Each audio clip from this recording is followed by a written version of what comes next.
Writer George Eliot once said, "Life began with waking up and loving my mother's face." For my family, this idea reaches much further than a mother's legacy to her child. It reaches to her grandchildren and all who come after. In this digital history, the matriarchal figure in our family, my grandmother Hilda, decides to share her story to keep her life, lessons, and love flowing through her family line. What is your name? My name is Hilda Rivera. Where were you born? I was born in Ponce, Puerto Rico in January 1945. Can you tell me a little bit about your family? Who are your parents, and did you have any siblings? My mother's name was Francisca Vilés. My dad's name was Dolores Caravaggio. I had 5 brothers, and I myself 6. I was born and raised until the age of 14 in Ponce, Puerto Rico, and I came to the state around that time. Did you have any hobbies growing up?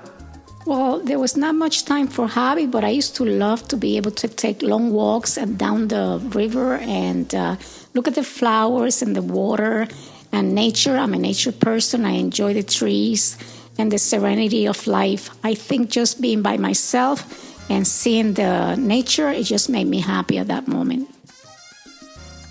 What was your life like before you came to the States? My life in Puerto Rico was a very happy childhood time. Used to go to school. After school, used to come home, do my homework, and then go out and play all day until my mother called for dinner. It was a happy time. I have 5 little friends that we used to hang around, 4 little boys and myself, the little gang of Ponce. What was your favorite part about living in Puerto Rico? I believe the climate of Puerto Rico, being that it's tropical year-round, it allowed us to have more fun outside, enjoy life, playing all the time. Were there any challenges that you faced during your childhood? Well, besides being very poor, I guess you consider that a challenge, and the fact that you had to survive as easy as you could with so little to have. But in all, I remember having a happy childhood. What exactly brought you to the States? When I was 14 years old, I had an older brother living in the States here, and I was back in Puerto Rico with my mom.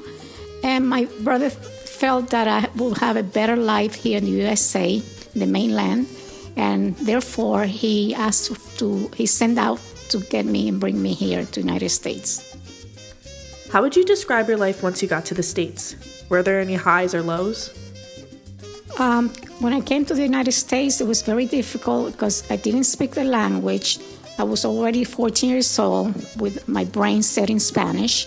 So it was hard to learn the English. And at that time, there was nobody really, that many Hispanic children to help you. There was only one child in my class, which was the only one that kind of knew both languages a little bit.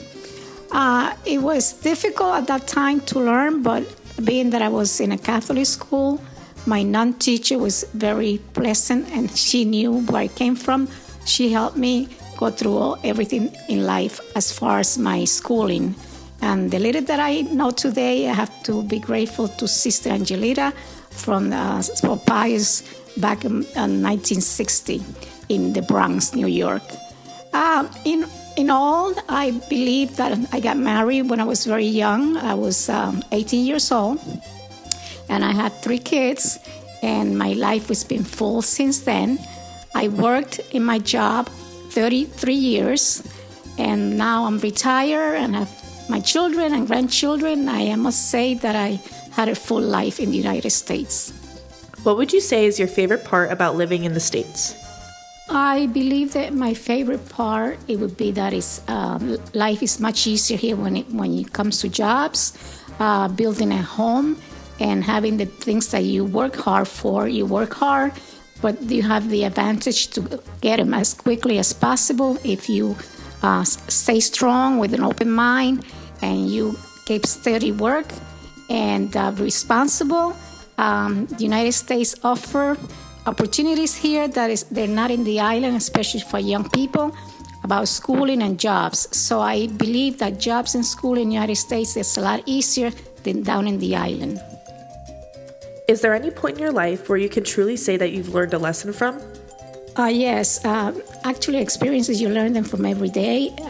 Each year is different, each time in your life as you grow older. Let's say when I got married, I was 18 years old, and I thought that was the best day of my life. It was a beautiful memory. With that, the experiences having the kids, as yearly passed by, every experience in my life becomes my children's dream. I saw them grow. I saw them become adults, have a family of their own.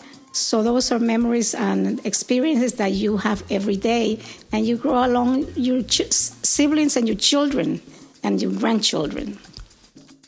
If you could go back in time and change or do anything differently, what would it be? Well, if I could go back in time, I would just, instead of marrying so young, I would have waited and I would just pursue my career and stay in school. I was able to stay up to 6th grade. I would have loved to be able to go to high school, walk in the classroom, experience what is in a classroom, and also, if it was possible, do a college. But it is what it is, and I'm happy today what I've become. Is there anything that you believe to be the most important in your life? Right now, at my age, I will say that to see my children happy and healthy with their own families and with careers of their own is what makes me the happiest as an older woman now. And is there any advice that you would like to give to your future family members? Yes, advice is that never give up, always strive for your dreams. No matter how hard it is, at the end of the tunnel, you see the light, and your faith will bring you forward. If you stay focused, just continue and through the path of life, and at the end, you'll be very happy because you succeed in what you have chosen to do.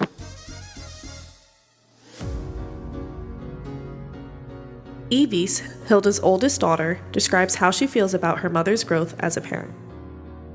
So, as a person, I've seen my mom through many life changes, right? Each decade brings something new. She was a teen mom, didn't have much opportunity to be a normal teenager, of what we would call normal teenager today. So she had lots of responsibilities.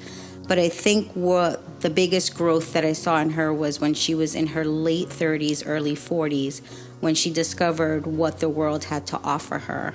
And that's when she blossomed into the woman that she is today. She had to relearn everything as what we would learn in our young age, right? And every year learn something new. She had to learn in, let's say, 3 or 4 years. But that's where she blossomed. She became the strong woman that she is today, and has taught each and every one of us, including her grandchildren, that it doesn't matter how old you are or what stage in your life you are, you're always able to learn something new and move forward and continue on with life.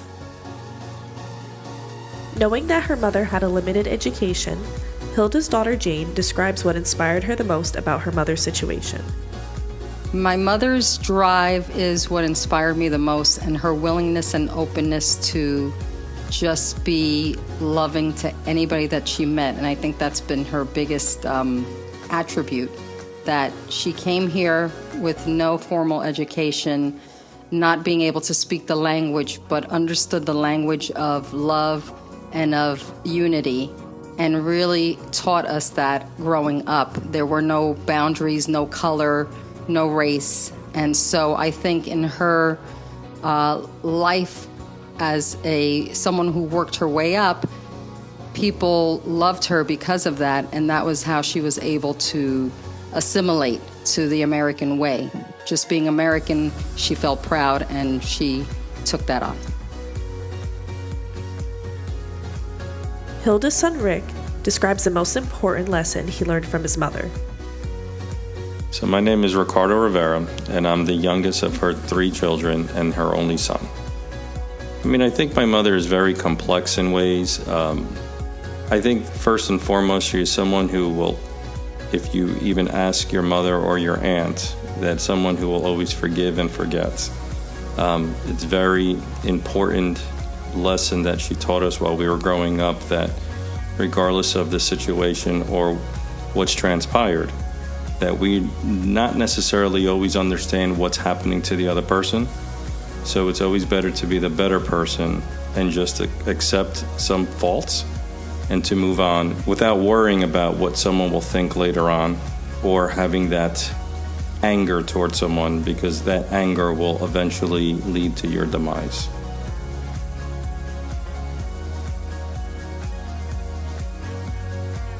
One's idea of life and compassion begin through a mother's loving embrace. Whether it be lessons on how to forgive or on how to push through hardships one may face, my grandmother has chosen to pass her legacy onto her family. While my grandmother may hope that we carry on her words of advice, we, her family, only hope that she knows how much we strive to be and live like her.